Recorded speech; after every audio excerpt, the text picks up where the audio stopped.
નમસ્કાર મિત્રો, મસ્ત વરસાદી વાતાવરણ જામ્યું છે અને આલુ પરોઠા તો કોને ન ભાવે.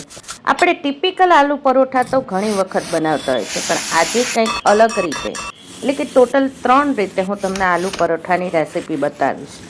જેમાં તમે જોઈ શકો છો એ રીતે પહેલાં બટેટાના મસાલાને વઘારી અને એને થોડો ઠંડો થવા દેવાનો છે. પછી જે પરોઠાનો લોટ બાંધ્યો છે એને મોટું વણી એની ઉપર ઘી ચોપડી અને મસાલો આખો પાથરી દેવાનો છે.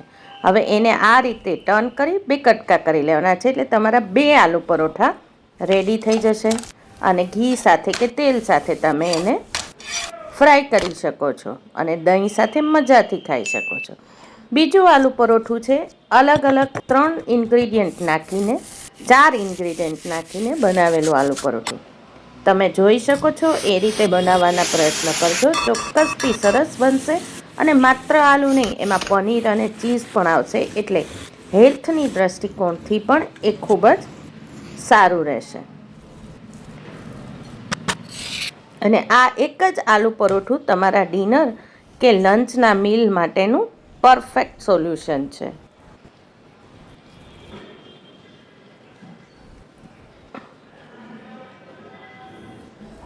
તમને કેવું આલુ પરોઠું ભાવે છે એ ચોક્કસથી કોમેન્ટ કરજો. અને તમે આ કયા પ્રકારના આલુ પરોઠા બનાવ્યા હતા એ પણ કહેજો. આને પણ તમે દહીં કે રાયતા સાથે ખાઈ શકો છો, એમને પણ વધુ જ મજા આવશે. છેલ્લું આલુ પરોઠું છે, જેને પિનવીલ આલુ પરોઠા કહેવાય છે, જે લંચ બોક્સમાં આપણે આપી શકીએ, નાસ્તામાં બનાવી શકીએ. સિમ્પલ રીતે બટેટાનો માવો કરી લેવાનો છે. એ માવાને આ રીતે પરોઠામાં આ રીતે આલુને સ્ટફ કરી લેવાના છે અને પછી ગોળ રોલ કરી અને એના કટકા કરી લેવાના છે. 5 થી 6 કટકા થશે અને એને હાથેથી જ પ્રેસ કરી દેવાનું છે અને પછી તવા ઉપર એને શેકી લેવાનું છે.